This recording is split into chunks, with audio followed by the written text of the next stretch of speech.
గారి నుంచి స్టార్ట్ చేస్తా. ఆయన చాలా విషయాలు మాట్లాడండి. నిజంగా కూడా మరి ఇట్లా అబద్ధాలు చెప్పేటప్పుడు మన ముఖ్యమంత్రి ఈ హోదా ఇవి ఏమన్నా అడ్డం వస్తాయి అనేటువంటిది లేకుండా పచ్చి అబద్ధాలు చెప్పేసి కూడా పోతా ఉన్నారు. 60,000 ఉద్యోగాలు ఇచ్చినాం అని చెప్పేసి మళ్ళీ కూడా చెప్పిండు. ఆడబిడ్డలను కోటీశ్వరులను చేస్తున్నాం, పారదర్శకంగా పోటీ పరీక్షలు పెడుతున్నాం, వేగంగా ఫలితాలు ప్రకటిస్తున్నాం, 30,000 ఎకరాల్లో ఫ్యూచర్ సిటీ కడతాం, త్వరలో ఎస్ఎల్బిసి పనులు ప్రారంభిస్తాం, 2027లో డిసెంబర్ వరకు పూర్తి చేస్తాం. ఏది ఎస్ఎల్బిసి డిసెంబర్ 9వ తారీఖు డేట్ కూడా ఫిక్స్ చేసుకున్నాడు. గేట్వే ఆఫ్ వరల్డ్ గా హైదరాబాద్ ను తీర్చిదిద్దాం. ప్రజాపాలన దినోత్సవంలో సీఎం రేవంత్ రెడ్డి ఏం మాట్లాడారండి? ఇందులో ఒక్కటం నిజం ఉన్నదా? ఒక్కటంటే ఒక్కటం నిజం ఉన్నదా? 60,000 ఉద్యోగాలు ఇచ్చిర్రా? లేదు, ఇవ్వలే, తప్పు, అబద్ధం. ఆడబిడ్డలను కోటీశ్వరులను చేస్తున్నారా? కోటీశ్వరులు కాదు, బికారోలను చేస్తున్నారు. ఆడబిడ్డలను కోటీశ్వరులను ఏడ చేయలే. ఈ రాష్ట్రం మొత్తం తిరిగి చూడండి.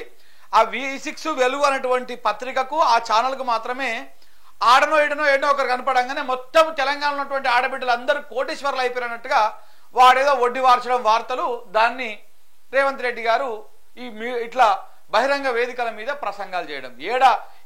ఏడండి కోటీశ్వరుల దానికెందుకు? ఆడబిడ్డలకు 2,500 రూపాయలు ప్రతి ఇంటికి ఇస్తా అని చెప్పారు కదా, పోనీ గది ఇవ్వండి. ఫస్ట్ ప్రతి మహిళకు 18 సంవత్సరాలు నిండినటువంటి ప్రతి మహిళకు 2,500 రూపాయలు ఇస్తా అని చెప్పారు. ముందు గది ఇవ్వండి. అది ఇచ్చిన తర్వాత కోటీశ్వర్ల గురించి మాట్లాడుకుందాం. పింఛను 2,000 నుంచి 4,000 చేస్తా అని చెప్పారు. ముందుగా పింఛన్ ఇవ్వండి, తర్వాత కోటీశ్వర్ల గురించి మాట్లాడుకుందాం. కళ్యాణ లక్ష్మి 1,16,000తో పాటు తులం బంగారం పెడతామని కూడా మాట్లాడారు. తులం బంగారం కూడా 1,00,000 అయింది. ఆ తులం బంగారం పావులెత్తో పెట్టురి చూద్దాం, తర్వాత మాట్లాడదాం కోటీశ్వర్ల గురించి. నువ్వు చేసేటువంటి కోటీశ్వర్లు ఎంతమంది ఆడబిడ్డలు కోటీశ్వర్లు అయ్యారో వాళ్ళ లెక్కలు తీద్దాం. ముందు ఆ మహిళలకు ఇచ్చినటువంటి ఆ ఫ్రీ బస్ అనే దరిద్రం తప్ప ఇంకేమన్నా అయిందా అండి? ఏదన్నా అయిందా చెప్పండి మీరే. ఒక ఫ్రీ బస్ అని ఏమన్నా అంటే ఫ్రీ బస్సు, ఇదేది సార్ అంటే ఫ్రీ బస్సు, అదేది సార్ అంటే ఫ్రీ బస్సు. ఈ ఫ్రీ బస్సు దుకాణం తప్ప ఇంకేదన్నా ముంగలకు పోయిందా? ఏ స్కీమ్ అన్న పెట్టిర్రా మీరు? ఎంతసేపు free bus free bus free bus.